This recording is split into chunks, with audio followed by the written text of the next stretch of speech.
Hello and welcome to St. John's Episcopal Church in Chevy Chase. We have a wonderful church. We're very focused on social justice, including gun violence. And my name is Margaret Hilton, and I lead the Gun Violence Prevention Ministry. I'd like to thank all of our speakers who are here today, and I'd like to introduce our moderator. Karen Herron is the Executive Director of Marylanders to Prevent Gun Violence and one of the leading voices behind Maryland's recent gun violence prevention wins. Get that? Wins. Since 2019, Karen has helped drive the passage of landmark laws banning ghost guns, strengthening child access prevention through Jay Lynn's Law, modernizing firearm safety standards, strengthening public carry permitting, and creating Maryland Center for Firearm Violence Prevention and Intervention. An attorney by training, Karen brings deep legal and policy expertise to her work and has called Maryland home for more than 25 years. Thank you, Karen. Let's give her a big hand.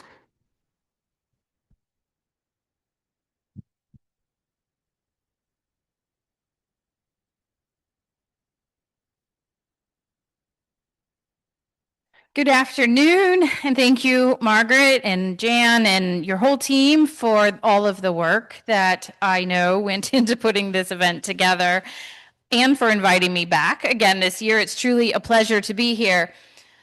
And I want to thank you all for taking the time to be here today, for showing up, for choosing to spend your valuable time engaging on these issues, for participating in democracy at a moment when it often feels like this grand experiment is strained, fragile, and uncertain. I want to start by acknowledging something that I suspect many of us are feeling. Things are hard right now, not just politically, but emotionally, spiritually, and civically. The pace of bad news is relentless. The tone of our national discourse is corrosive. Many people are exhausted by outrage, by grief, by fear, by the sense that norms are eroding faster than we can respond. And in moments like this, it can feel very tempting to withdraw, to disengage, to decide that the work's too heavy or that our individual efforts won't matter.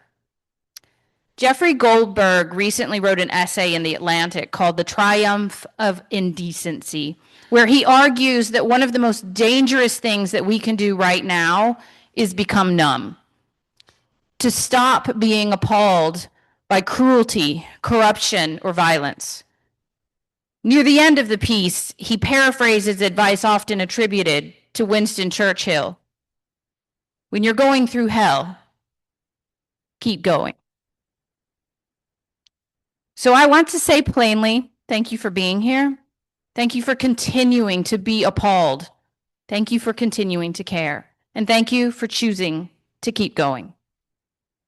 I lead a gun violence prevention organization, but I don't believe that this work exists in a silo. At its core, gun violence prevention is about how we respond to fear, conflict, and harm.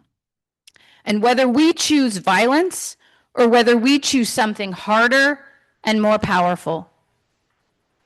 Coretta Scott King once said, "Nonviolence is the most powerful force we have for counteracting hatred, bitterness, and violence which has infested our society."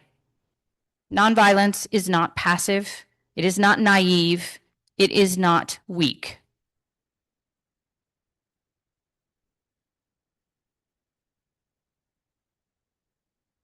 Doesn't turn the page. Nonviolence is a disciplined, courageous commitment to protecting life, to insisting on dignity, and to building systems that make harm less likely and care more possible. Legislation, thoughtful, evidence-based, humane legislation is one of the ways nonviolent resistance shows up in practice. And that is what today is about. Today, I'm going to briefly describe 4 gun violence prevention bills that the Maryland General Assembly will be working on this session. After that, you'll hear directly from some of the sponsoring legislators. You'll have an opportunity to ask some questions, and you'll learn about how you can get involved if you choose to. For each bill, I'll briefly describe the problem and how it addresses how the legislation responds. So first, we have the Family and Law Enforcement Protection Act. That's SB 20, HB 83, for those of you who are always wanting those bill numbers. The most dangerous time in an abusive relationship is often when a survivor seeks help or tries to leave. And the presence of a firearm dramatically increases the risk of lethality. While Maryland law prohibits firearm possession by individuals subject to final protective orders, it does not do so consistently at the temporary phase, and the process for actually surrendering those firearms is not consistent and often unclear. The Family and Law Enforcement Protection Act requires firearm removal be included in the temporary domestic violence protective order, and it strengthens and clarifies the firearm relinquishment process. It creates clearer procedures, better documentation, and stronger verification so that firearms are actually removed when the law says they must be, protecting survivors, families, and responding officers.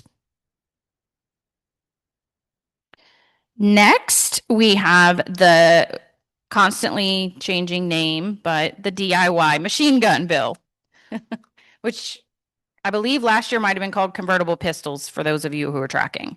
In recent years, we've seen a sharp rise in pistols that can easily be converted into fully automatic weapons using inexpensive devices like auto sears, sometimes referred to as Glock switches. These modifications can turn a common handgun into a machine gun in seconds, dramatically increasing the risk of mass harm. The DIY machine gun bill closes loopholes by clearly prohibiting handguns that enable these conversions. It is a common sense response to a growing and dangerous trend designed to keep weapons of war off our streets. The third bill is the Comprehensive Community Safety Funding Act. This is SB 118, HB 197, and I'll just backtrack a little bit. If I didn't tell you the bill number, it's because I don't think we have it yet. So if somebody knows different when they're talking about things I don't give a number to, please share.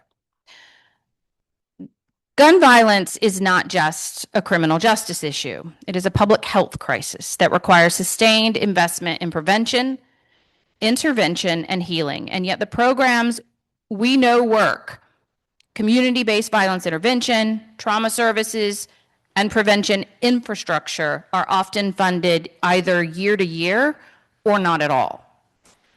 The Safety Funding Act creates a dedicated, sustainable funding stream by taxing the firearm industry to support evidence-based firearm violence prevention and community safety initiatives.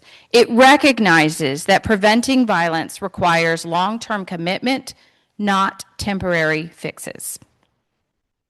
And then lastly, we have something new this year called, I really don't know what this thing is going to be called yet because I haven't seen the final language, but I'm calling it the Handgun Roster Reform. So I have some bill sheets up here that help explain this one because this will be most likely be a big education year on this. But basically, Maryland's handgun safety laws are intended to ensure that firearms sold in the state meet basic safety standards. But outdated processes and limited oversight have made it harder to keep pace with modern firearm design and emerging risks. Handgun roster reform modernizes the system by strengthening the safety reviews that are in place, improving transparency, and ensuring that public safety and not industry convenience remains at the center of decision making. Taken together, these bills reflect a simple but powerful idea. that we do not have to accept violence as inevitable, that policy can be a form of care, that law can be an expression of our shared values. None of this work is easy. None of it happens without resistance. But nonviolent resistance, rooted in evidence, compassion, and persistence, has always been how lasting change is made. So again, thank you for being here. Thank you for leaning in, even when it's hard. And thank you for continuing to believe that a safer and more just future is worth working toward. So now it is my pleasure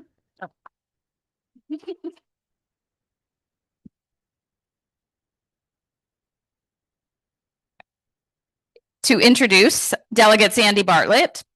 Delegate Bartlett has represented District 32 in Anne Arundel County since 2019. She is an attorney and someone who brings both legal expertise and real-world experience to her work in the General Assembly. She previously served on the Anne Arundel County Gun Violence Prevention Task Force, where she worked directly on strategies to reduce firearm-related harm in her community.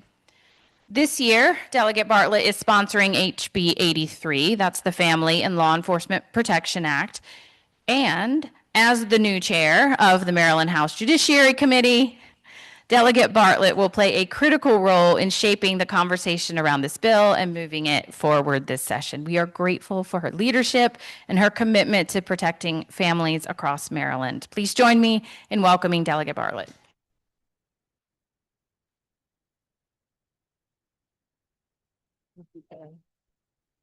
Thank you so much. Thank you for that welcome.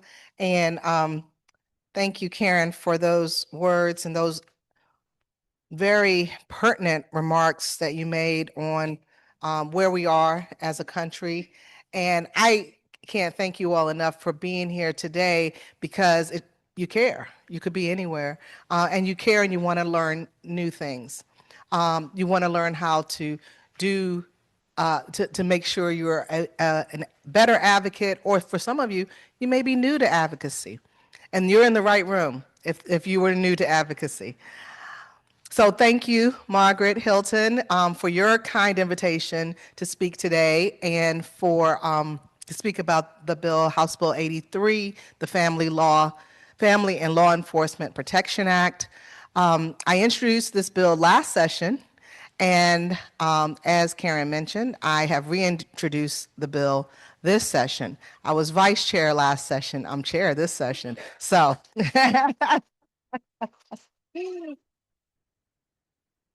well, I'm delighted to be here with the St. John's Norwood family and to be here with Karen Herron and other members of the General Assembly and their staff. Mostly, I'm excited because we're discussing something that unfortunately has become so prevalent in our lives, but we must figure out ways to safeguard our families and prevent gun violence because it is preventable. The Family and Law Enforcement Protection Act alters the provisions that govern the surrender of firearms at the stage of a domestic violence protective order. It's not a simple bill, but the need for it is very obvious to me. If enacted, this bill will save lives, period. I mean, that's a full stop behind that. It has been estimated by the Center for Hope, a LifeBridge health group, that an estimated 57% of Maryland's domestic violence-related homicides were by a firearm. And Karen, you may even have better statistics than that. The domestic violence incidences are extremely dangerous for police officers as well. Data from the FBI law enforcement officers killed and assaulted database recorded between 2011 and 2020, 43 officers were killed while responding to domestic disturbance or domestic violence calls. At the Giffords Law Center, they sum it up as stating that federal law prohibits some people who are subject to domestic violence protective orders from buying and owning firearms and ammunition. The prohibition, however, applies only if the protective order was issued after notice and a hearing, and only if the order protects intimate partners as strictly defined by the law. And in case of Maryland, right now, it only requires it at the final protective order stage. So just to give you all a scenario of what, real life of what we're talking about, you are in a situation, a domestic violence, intimate partner relationship, or someone who lives in your home, and you say, this person has, because of their actions, I am in fear of my life. You have reached the threshold, you convince a judge that you are in fear of your life and this person could do you imminent harm. So the judge says, fine, you are absolutely right, I believe you, we're gonna give you this piece of paper. And that's it. There may be firearms. You may be screaming and yelling, but they've got a gun. They held a gun to my head and told me that if I don't do X, Y, if I ever leave or any of those things, they're gonna harm me. It doesn't matter because all you have is your piece of paper. Not that the piece of paper hasn't been effective. However, we need to do more. And the more that I'm talking about is getting the guns out of the house. And believing the victim who comes to who takes the time to come into court to say that they've been threatened and that they are in fear of their lives, for their lives. So what we want to do is prevent at the temporary stage and the final stage. Temporary is a may, we're changing that to a requirement or a shall, as we always say. At the final, we want to also get rid of the guns out of the house. Now, what does that mean? That means that you can't buy a gun, you can't own a gun, or the ammunition. And you have to prove, the respondent has to prove and show that they actually did do the transfer. Let's say they have a friend who they want to transfer it to, or a family member that they want to transfer it to. Well, that proof needs to be clear to that judge that there was actually a transfer and not just based on someone's word who is being accused of putting a gun to someone's head. Do you see where I'm going with this? So we need to strengthen it. We need to make it stronger. Gun violence and domestic violence are, as I said before, closely intertwined. And by not removing the firearms from abusers, we are also putting at risk not just the domestic partners, the children, our law enforcement officers, and I will go so far as even to say that our pets. Because sometimes people will injure a pet just to show a level of control. But we're putting all these folks at risk, and our law enforcement officers may be called back. They may be called back. So there's an interim. We're not getting rid of the guns there, and that's a long story. But at the temporary phase, they may be called back before a final is issued. So now we've put the law officers at risk if we don't remove the guns. So we need to act. We need you all. We need you to come down to Annapolis. We need you to wear your red shirts if you got one, and if you don't have one, you need to join Moms Demand Action. And we need to create a uniform and comprehensive statewide policy that is clear. And we also must restrict access to firearms immediately following an incident of domestic violence. That is the time to do it, and we can save lives. I thank you for inviting me to be here today.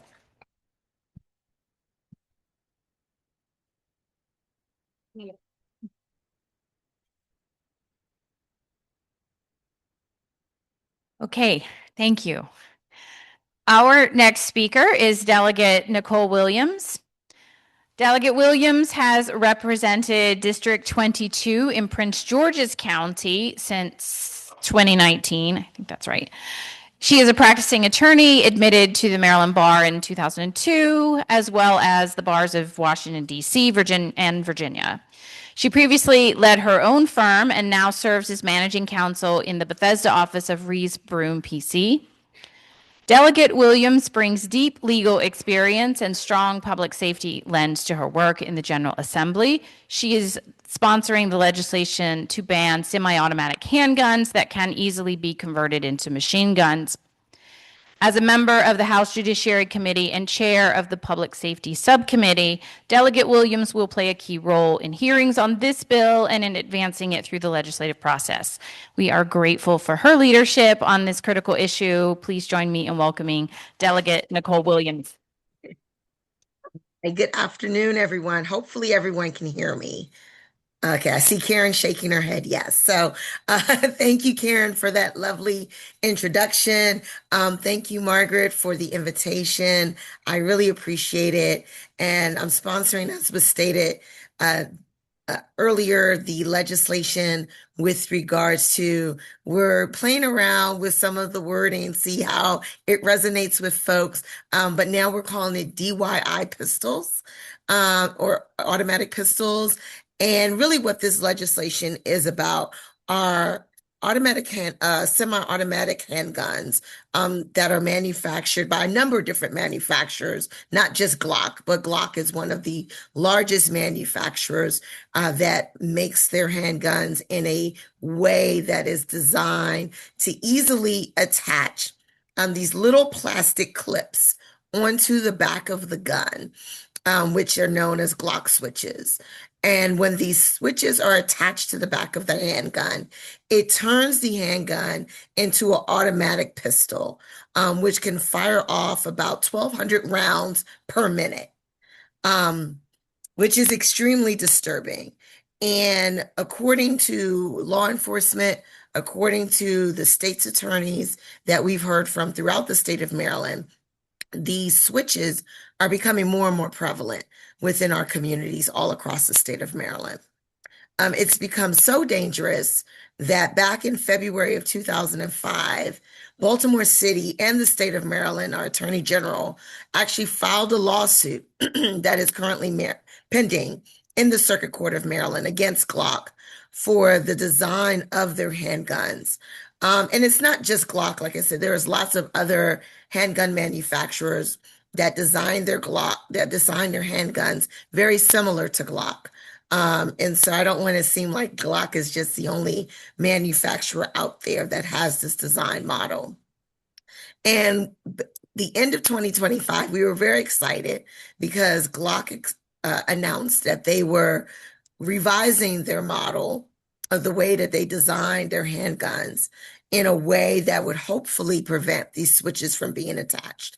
And so those new handguns were released back in December of 2025. Within 6 days after their release, the criminals figured out a way to still modify the guns again to attach these switches. And so it's really disappointing to see that Glock has still continued to manufacture their guns in a way that still allows the attachment of these switches. Now, there are other gun manufacturers out there that do design their guns in a way that does not allow these plastic switches to be attached to the gun to convert them into automatic pistols. And at the end of the day, that is what we're seeking from Glock. But they are refusing to do so because we suspect, really based off of profit. They claim that the cost for them to dramatically revise their design would basically be so exorbitant that they would lose money, quote unquote. We disagree. And so this legislation, which was introduced last session, but did not pass, and we're reintroducing it this session. We do not have a bill number just yet, but we're hoping to have one very soon. Would pretty much state that Glock and other manufacturers who design their handguns in a very similar manner would no longer be able to sell their handguns here in the state of Maryland moving forward. It does not preclude any individuals who may currently own a Glock handgun from continuing to own. Accidentally muted myself. So if you still have a gun, you would still be able to keep your gun. It's just restricting the sale of the handguns moving forward. And so that's the impetus around the bill. We are hoping that, and this bill is pending not just here in Maryland, but several other states across the country. We've been working intimately with Everytown and with Moms Demand Action on this bill. So like Madam Chair has stated earlier, when we have the bill hearing, we hope that you all can show up in your red Moms Demand Action t-shirts and sweatshirts and show your strong support for this bill, because it really is harming lives all across our state. One of the most, I guess, sort of notable instances of the use of these types of switches was regarding the shooting that took place at Morgan State University a little over a year and a half ago. During their homecoming celebrations. And there was an individual who appeared on campus and basically just started firing into the crowd, which was very disturbing. And it was later found during the investigation that the handgun that he was used was modified with one of these switches and was firing off in a manner as an automatic pistol. But that's just one of many instances that we have seen all across the state with the use of these types of switches. And these switches are really easy to get. You can get them online for about $25. You can also make them with a 3D printer. I had a situation in my own district with an art studio that was providing classes to high school students here in the city of Greenbelt. And one of the students who was in the 3D printing class decided to, during his own time, utilize the 3D printer to make these switches. That's how easy they're able to make. And so it's really horrible. It's something that has to come to an end. And we believe that this is just a very sensible gun safety measure that we should definitely enact, not just here in Maryland, but really all across the country to protect the lives of individuals within all of our communities. So thank you so much for having me this afternoon, and I'm happy to answer any questions that people may have.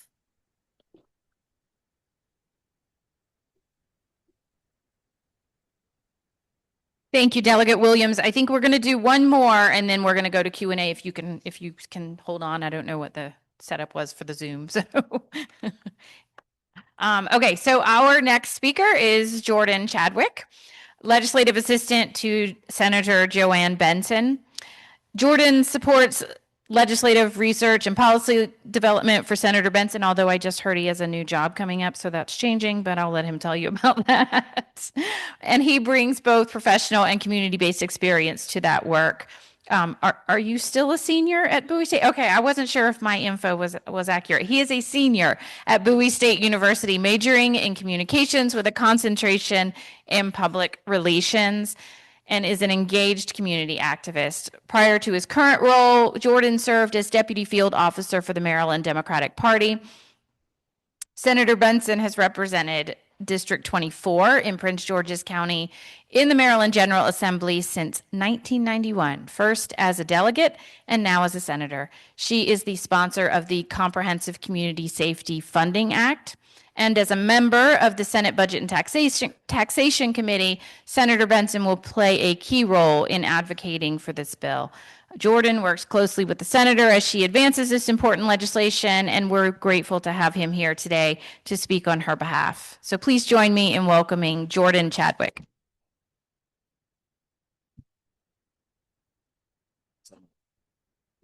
Hi, good afternoon. As Karen said, I'm Jordan Chadwick. Thank you guys so much for having me. And I will be talking about the Comprehensive Community Safety Funding Bill. So previously, the bill was House Bill 387 in 2025. Unfortunately, we did not have a Senate sponsor at the time, and it did not pass. But this year we have a Senate sponsor and a House sponsor. And so this year it is Senate Bill 118 and House Bill 197. And what this bill does is it creates an 11% excise tax on the gross receipts of licensed firearms dealers, specifically on firearms, firearm accessories, ammunition. And so basically, this 11% excise tax goes into the Comprehensive Community Safety Fund, which is a dedicated fund, dedicated fund that will directly go to community safety investments, including violence intervention and prevention programs, and survivor support services, as well as trauma care and emergency services. So this bill is actually a revenue generating bill. It's a tax legislation. And so currently Marylanders bear about $10.5 billion yearly in gun violence costs. So this bill will actually it's estimated to generate about $25 to $40 million per year once fully implemented. And so that's going to take a lot of the stress off of taxpayers and will put all of the tax onto the industry. And so with that, so a lot of the criticisms that we hear for this bill are this is a backdoor gun legislation, a backdoor gun control measure. And so Senate Bill 118 actually doesn't regulate who can buy firearms, and it doesn't limit lawful possession of firearms. It doesn't even require new permits or ban specific products. It's more of a tax policy aimed at repairing the harms caused by the industry. Similar excise taxes actually already exist on tobacco and alcohol, and this is the way that this piece of legislation was designed, was modeled off of those industries. So all of this will fund public health consequences of those industries. And the bill just simply aligns with the costs of firearm-related harms with dedicated public services. So the funds will also...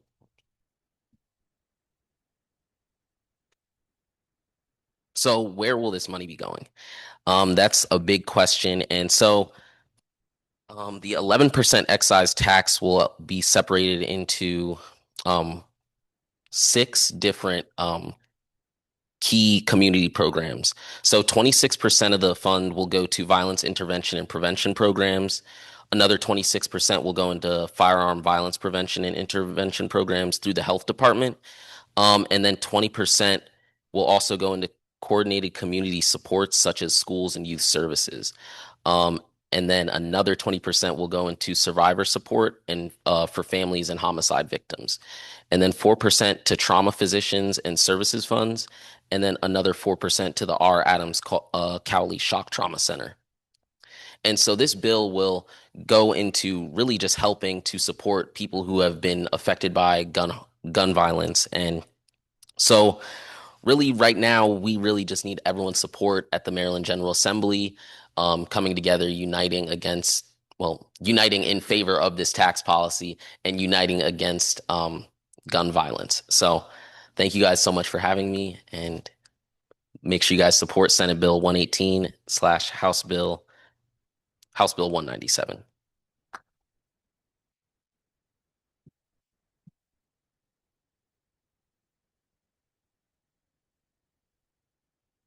Okay, so now we get to turn to Q&A. And Margaret, you're going to have to keep this on track because I have no idea how much time we actually get for Q&A. So ask your questions. I will say that as we start to ask questions, in order for people on the Zoom to be able to hear the questions being asked, it would be helpful if you either raise your hand and let someone bring a microphone to you or come up and speak into the microphone. Otherwise, the folks on the Zoom won't be able to hear. So something happening. I don't know what. Okay. Thank you. Yeah. So first, I wanted to just thank all the presenters. It's been really interesting and informative, and I appreciate everyone's time coming and speaking to us here at St. John's. I wanted to address a couple of quick questions to Jordan. Thank you so much for being here. And as a mom of 2 young men myself, you are super impressive, and you've accomplished so much. So I wanted to ask you 2 quick questions about this excise tax, because it's something I really don't know about. How did they arrive at 11% for the tax level is question number one. And number two is, do the states that border Maryland have any kind of similar policy? Because it occurs to me that this cost may well be passed on to people who are purchasing the guns. And if they know it's going to cost 11% more to buy the gun in Maryland, maybe they're going to go to Pennsylvania or West Virginia or Virginia to buy. I don't know, where did Lisa raise me was there earlier to think. So they came to an 11% determination through California. So the bill was originally modeled after a California bill, I believe, AB 186 or and so with that, the cost won't be supplemented onto consumers because with how competitive the gun market is and the way that this bill will be implemented and phased in, it'll phase in larger retailers first. And so larger retailers will have to absorb the cost just because they have to compete with other gun manufacturers as well as other gun dealers in the state. And so based on how the larger retailers will be phased in, eventually the smaller retailers will be phased in as well. And so since this is an 11% excise tax on the gross receipts, the tax will be paid towards the end of each fiscal quarter. And so, and if I can just add a little bit to that, because that's absolutely right. But going back further than the California tax, California's was modeled off the federal model. And there is a federal 11% excise tax that's been in effect for about 100 years. And that the proceeds at the federal level, so the money that manufacturers are paying, is going to offset the harms in wildlife preservation. So we've been doing this for decades to offset hunting harms, but not human harms. So that's kind of where this whole thing originated from. And I will also add that as someone, I lead the state level gun violence prevention organization, and I do a lot of collaboration with other state level orgs. I can tell you that they're all talking about it. So whether or not Virginia has it today may or may not impact whether they have it in another year or so. And with their new administration, they're doing a whole lot in the gun violence prevention space right now. So, you know, it's a constantly shifting dynamic. And I'll add one more thing to that, which is that you can't just, as a Maryland resident, go to Virginia and buy a gun. We require that you that Maryland residents purchase firearms, at least regulated firearms, through a Maryland licensed dealer. So you can't just necessarily travel across the border and go purchase a gun and bring it back and have that be a legal purchase.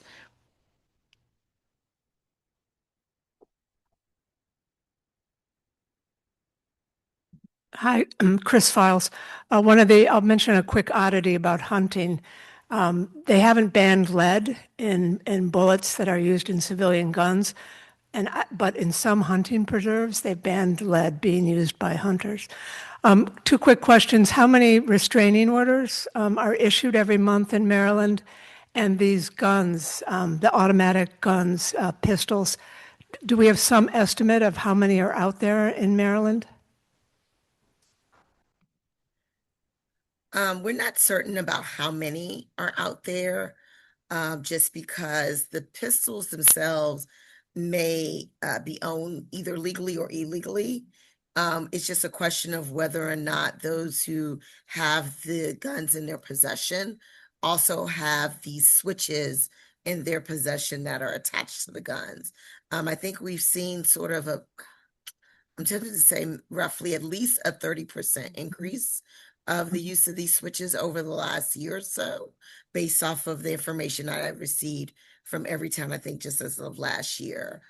So it may be a bit dated, but we're not certain of the exact number of how many of these switches are out there. With respect to the protective orders, I don't know exactly, but I can say that within the early part of 2025, there were about 886 total orders. So there we are. That's just the first part of 2025 in Maryland. That's a lot. And I think the numbers are high, like, and Well, and that's not the year. That's just just a single, almost probably a single. I won't say a month because it doesn't quite say that. It just says that in the early part of 2025. So. And I will also add that I don't know what the number is off the top of my head either, but there is actually tracking through the state that we will pull and have available for the hearing and to continue that conversation as well. Did you find the chart? Sometimes the charts are buried in a way that like, oh, there you go.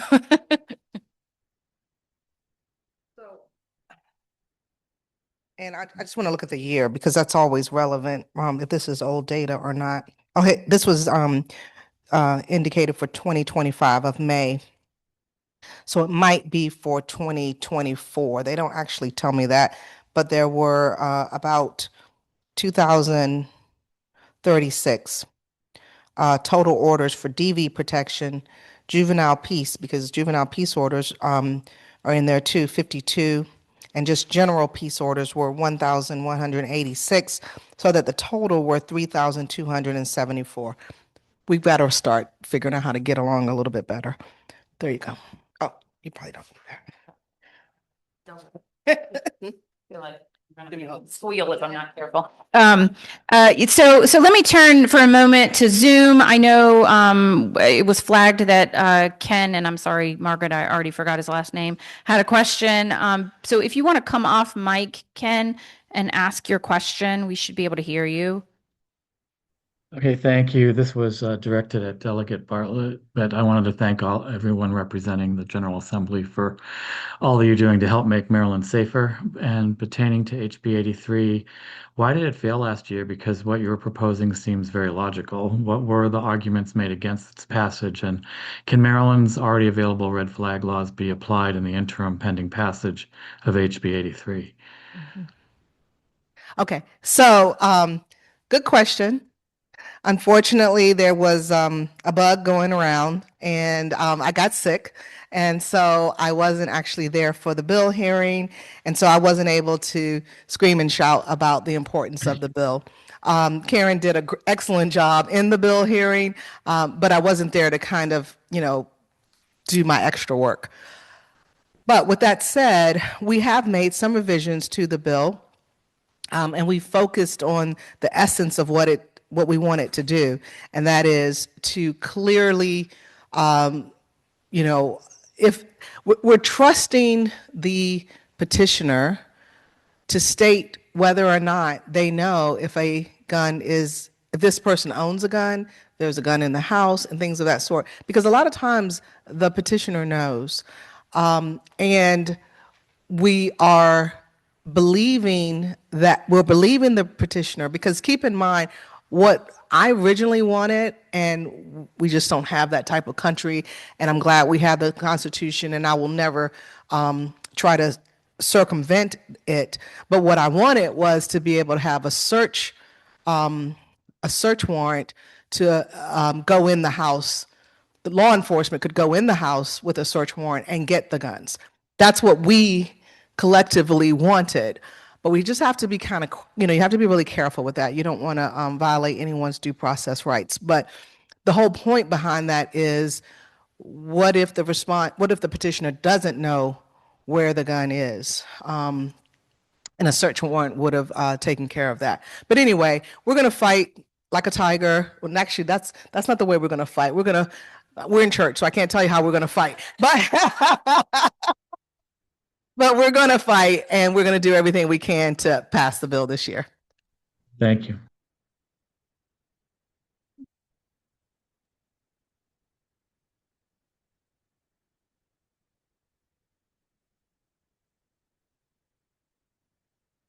Thank you. Hi, everyone. I'm Julie Yang. Currently, I serve on the Montgomery County Board of Education, representing this area. I'm also a candidate for county council. So last year in May, our school system held a school system-wide youth gun prevention summit. And the first question is easy. For the organizers and the delegates here, if we do that again this year, would you be willing to come back to be part of that day? All right, thank you. Now, my second question is, for the people in this room, we clearly are very concerned about gun violence and want to do our part in prevent violence.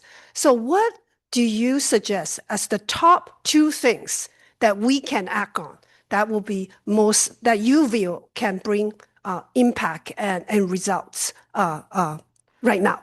Thank you.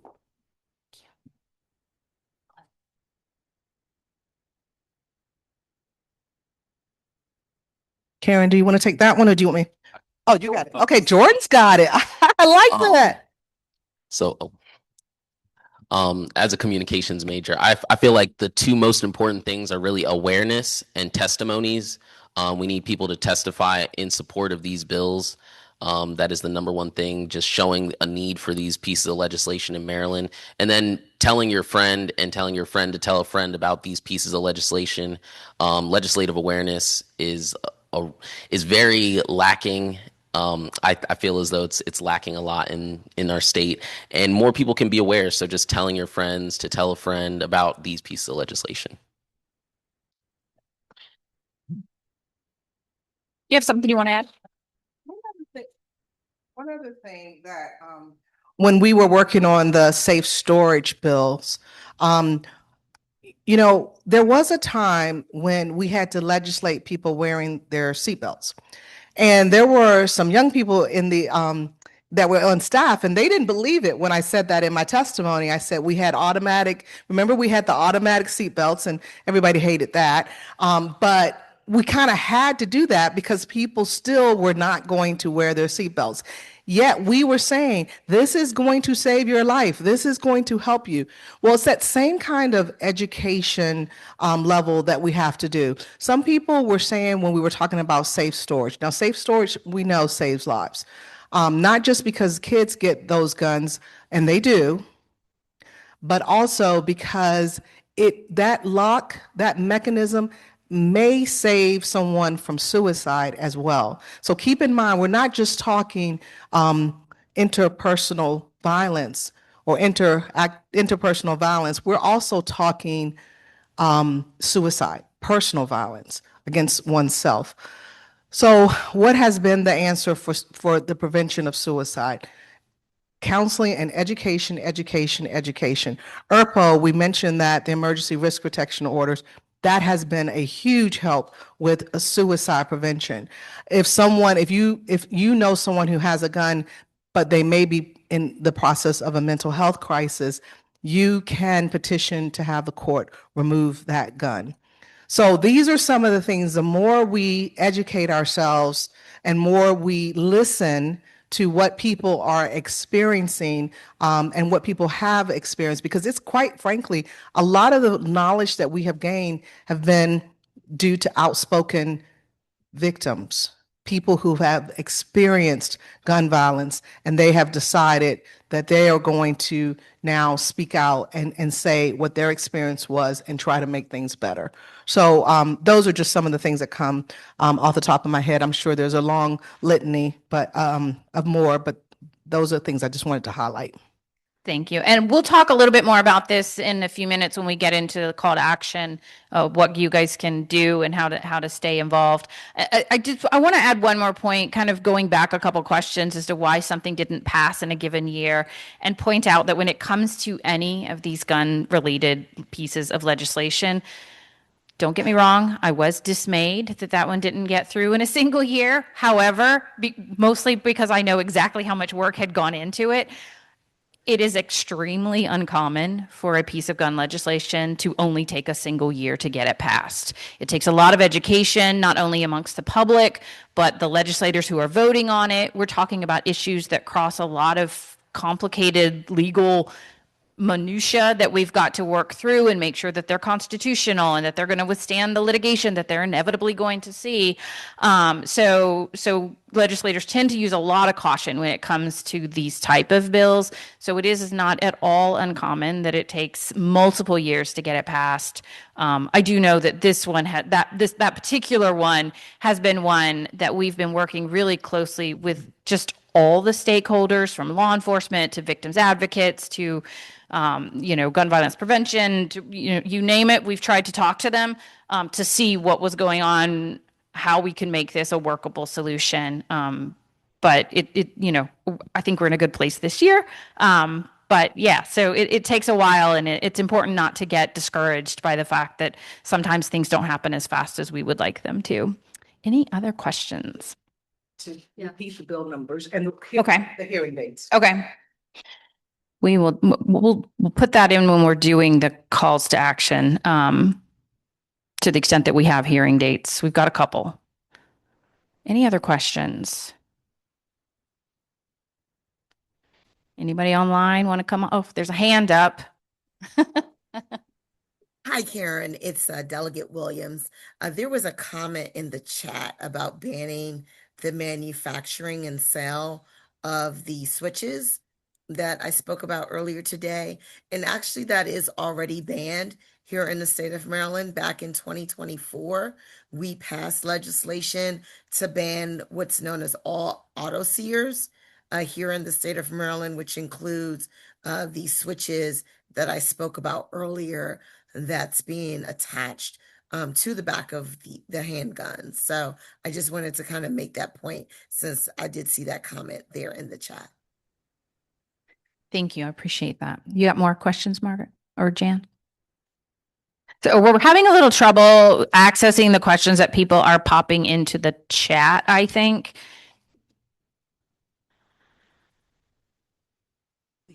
Oh, okay. All right. I'll go ahead and mention this. We'll probably talk about it a little bit more, but just a flag for the Family and Law Enforcement Protection Act.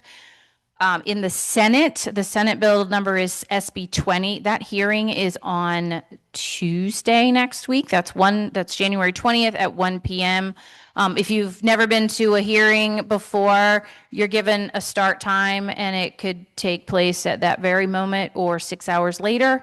So just flagging that 1 o'clock is not a hard 1 o'clock. It's going to happen sometime that afternoon. So that's Family and Law Enforcement Protection Act. The Senate sponsor is Shelley Heddleman. And then the House version now which is Delegate Bartlett's bill, has a hearing date of 1/29. So that's January 29th at 2 p.m. So just flagging those for your schedules. More people who come wearing the shirts, providing support. The sign up for testimony for the Senate bill is passed, and that's going to be a small witness hearing. But the House will be open when the time comes, a little bit closer to it. So yeah. Oh, yeah. Let's set this here. Okay. So last call for questions. All right. Oh, one. We gave a lot of time for questions, didn't we? Which is good. I'm curious as to do we know how many households in Maryland, what proportion of households own guns? And did at one point. It's lower than the national average. I want to say it's around 30-ish, but if somebody happens to know.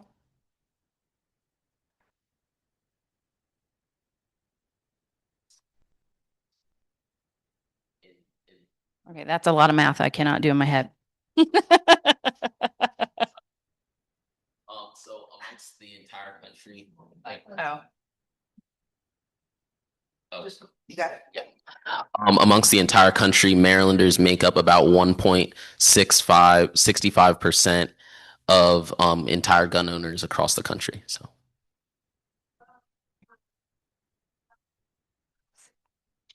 About 16%.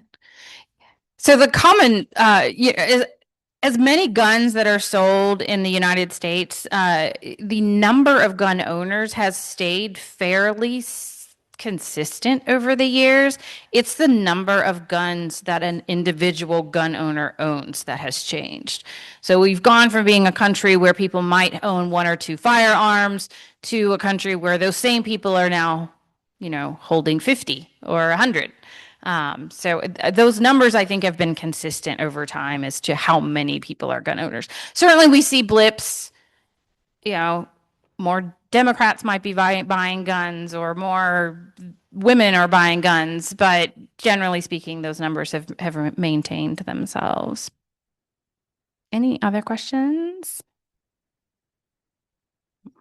All right. Well, I think we'll have time, so we'll go ahead and do the last couple pieces of the program, and then if you think of something and you want to ask, then we'll just play it by ear. So I'm going to introduce you. So last but certainly not least, I want to introduce Jan McNamara. Jan and her family are active members of St. John's, and she joins us today not as a policymaker or a professional advocate, but as someone whose life has been profoundly shaped by gun violence. As a survivor, Jan has transformed her personal loss into purpose, becoming a passionate and persistent advocate for gun safety laws and for a more compassionate, responsible approach to public safety. We are deeply grateful to Jan for her courage, for her leadership, and for your willingness to be here and to share your story and to continue to motivate people who are experiencing similar harms and trying to keep it from happening to others. So thank you, Jan.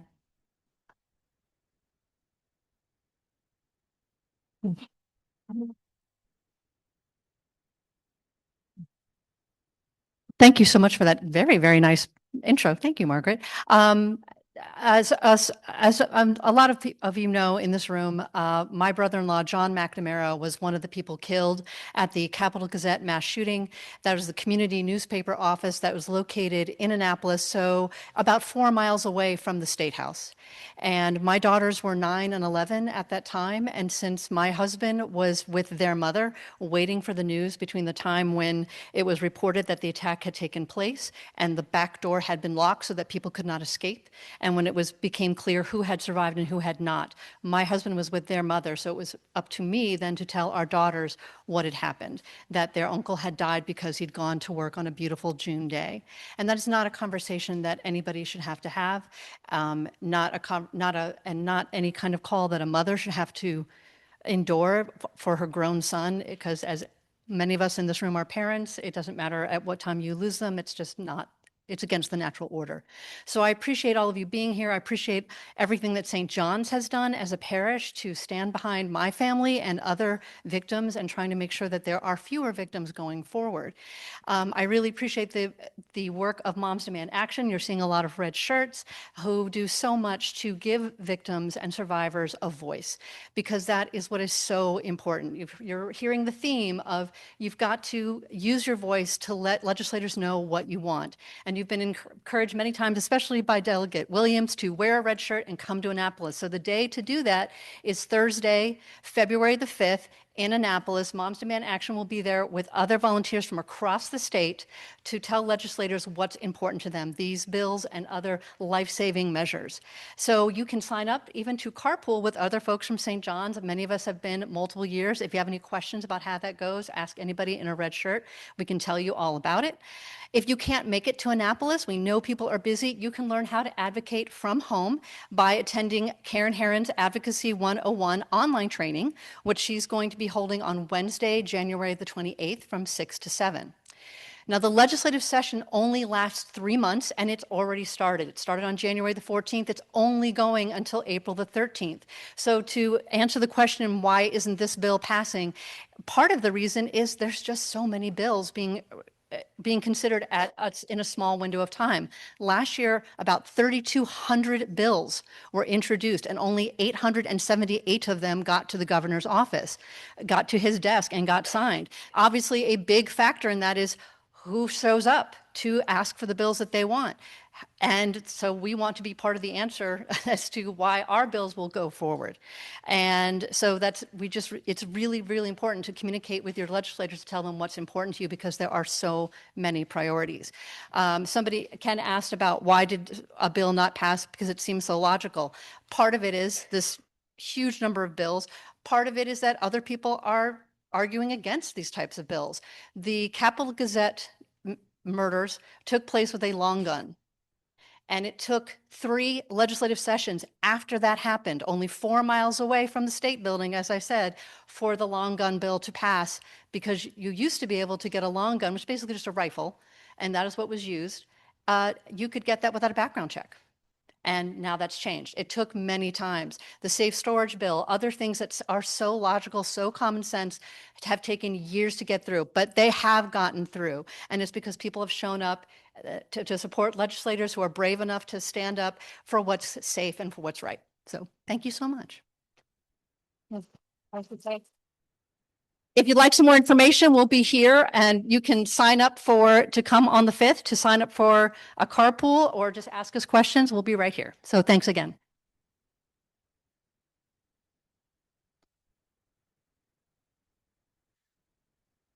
All right. Okay, so as we wrap up, I want to briefly return to where we began. This work, this moment, can feel heavy. But what you've heard today is not abstract. These bills are not symbolic. They are practical, specific expressions of nonviolent action. They are about reducing harm, protecting families, and investing in safety and dignity, especially when it would be easier to look away. Nonviolence, as Coretta Scott King reminded us, is a force. And like any force, it only works when people choose to apply it again and again, through persistence, through participation, and through care. One of the most powerful things you can do right now is stay engaged. That starts with reaching out to your legislators. You don't need to be an expert. You don't need to say everything perfectly.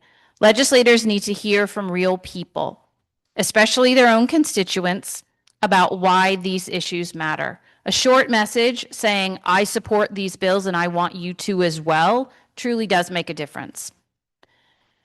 We also encourage you to sign up for our newsletters at Marylanders to Prevent Gun Violence. You can do that by going to mdpgv.org. Through our emails, we share updates on these bills, and we send out easy calls to action, including simple forms that you can use to contact your legislators in just a few minutes when key issues or key moments arise. If you're looking to deepen your engagement, Jan mentioned our MPGV Advocacy 101, which is a virtual event on January 28th at 6 o'clock. This session is designed for people at every level and every level of experience, and we'll walk you through how the legislative process works, how advocacy actually moves bills, and how you can be effective without burning yourself out, hopefully. Because this is not about doing everything. It's about doing something and doing it together. And at times like this, choosing to stay engaged is an act of hope. Choosing to advocate for nonviolent solutions is an act of courage. And choosing to believe that policy can be a tool for care is in itself a form of resistance. So thank you for being here. Thank you for leaning in. And thank you for continuing to keep going.